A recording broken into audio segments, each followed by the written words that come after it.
Ukraine, who are still within reach. We always say at the halfway stage, if you're within a minute, you've got a very good chance of winning. And via Semelienko on course for them at the moment. Wolfgang Pickle, a man you may remember, but in a different suit.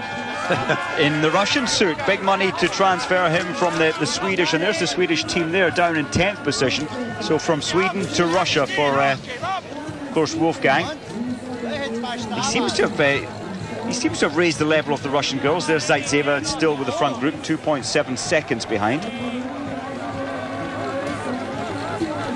A lot of energy going into the smiling, it looks, for Susan Dunkley. Nice to see someone out there enjoying it, or is that... I think that's a grimace. An alt. That's pain. Well, here are the leading group of 5. Lots of jostling going on for position, but the Poles with Nowakowska, she's been controlling the pace. Good positioning on the track. And you might as well, look, there's not a lot of space here. The tracks have to be 8 meters wide.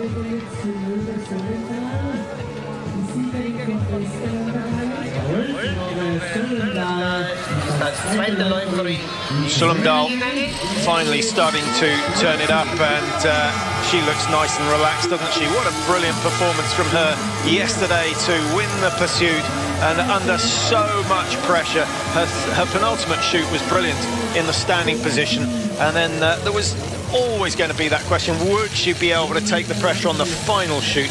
But it was immaculate. Another 5 with 5, 19 hits out of 20. And in fact, yesterday, the women, Mike, 16 shot 19 out of 20, so a hit rate of 95%. The men only managed 6 at that level. Interesting stats. I just wonder that the turn of pace Sullemdahl has put in there just to get these few meters lead. She's really picked her pace up, and only the Czech Republic going with her. Sokolova. Now you will have noticed 1 or 2 putting the rifle into the shoulder before they take their prone position. Others, like the French, just waiting until they're lined up, lying down to make the move. Mike can give us the pros and cons on that as soon as the shoot is completed. France are quick. A miss from Sullemdahl means that she's got to give away 5 or 6 seconds with this spare round. Poland again go clear. The Czech Republic are clear.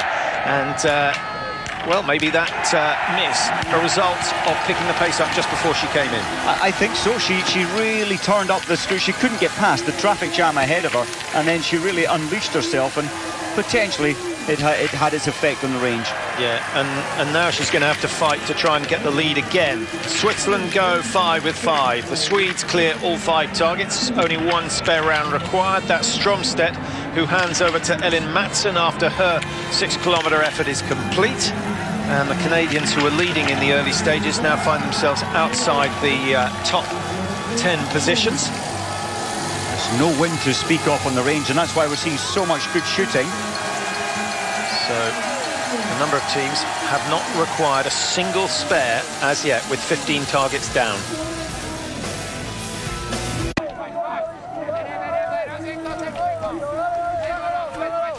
Well, 2 or 3 of the minor teams still holding on to the big names in this relay, and one of the favourites starting to come through. It's Miriam Gusner, who is really pushing the pace now as she tries to close down on the leaders.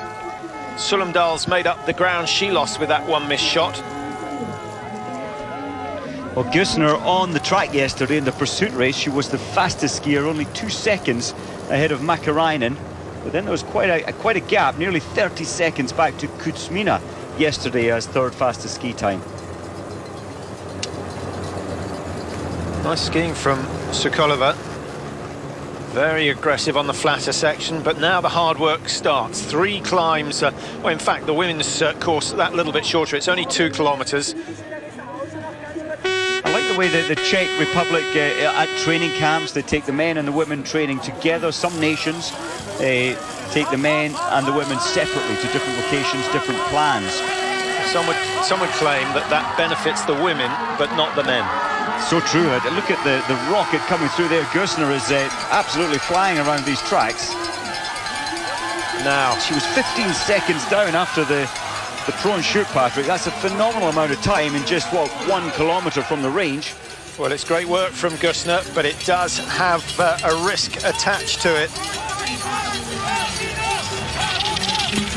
And that risk, of course, comes in around 2.5 minutes' time when they come into the range for the second time. Well, that was wonderful cornering there from Gössner, the German. And she's moving up into fourth, soon to be third, you'd expect. Well, she missed 3 in the standing position in the sprint, Mike, so that's maybe gives you an idea of what is to come. But with these conditions, there's no wind to worry about, and it does equal things up a little bit between the really good shots and those who are of average ability. Sweden still in the top 10. Stromstedt 26.9 behind. That's a comfortable margin at this stage, just behind Kuzmina, who looks far from her real self when she's on form. She looks slow, she looks heavy, and nothing like the woman who won the Olympic sprint. No, well, yesterday she was fast, but I agree she's she's only gained 1 second from the range on the lead time.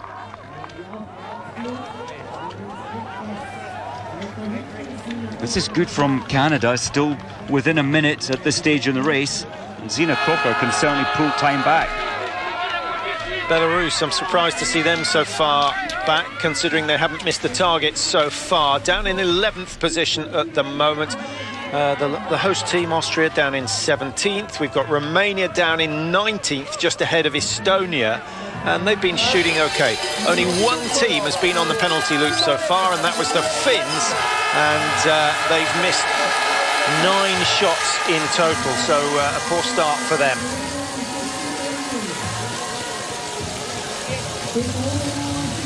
Is that the VIP lounge? I think that's just the bar, the pub. Well, there's certainly a fair amount of alcohol consumed over this weekend. There's a great atmosphere, lots of music laid on, and being Sunday, many will disperse straight after this race, but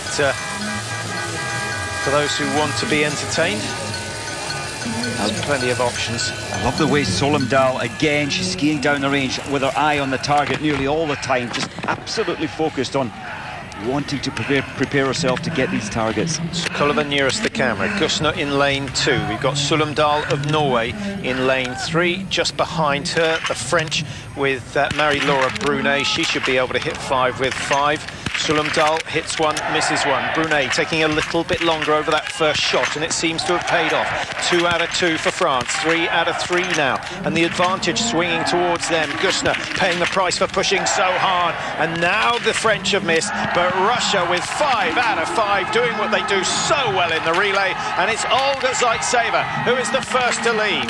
This is where you need the experience with someone like the name of Zaitseva. She's been around for 10 years internationally. Now Gössner in danger of going on the penalty loop. I think you said it, on the track she was flying and putting herself into that risk area. All that work has gone to waste. Although she could argue that I could have skied slowly and still missed the targets. So, a penalty loop for Gössner, and Germany's chances have just fallen through the floor because, as we mentioned earlier, there is no Neuner to bring them back, and Neuner was capable of closing a gap of 1.5 minutes on the final leg, but that won't happen today. Andrea Henkel is on course. She'll shoot okay, but she's not in the sort of ski form that can recover that sort of margin. Oh, the margin is massive now, but Gössner is going to ski even faster on her final 2 kilometers. Well, we'll monitor on the way round. She's on the penalty loop at the moment, and when she comes out, we'll just find out whether she's, about 1.10 minutes she could be behind. In fact, she's come out in 51 seconds behind the leader, Zaitseva. Actually, Germany not out of it, even with that, the time she wasted on the range, the time on the penalty loop. I think she'll pull that back to, 41 seconds off the lead time of Zaitseva. Russia, France, the Czech Republic, still the top 3. Norway hanging on in 5th, only 16 seconds down.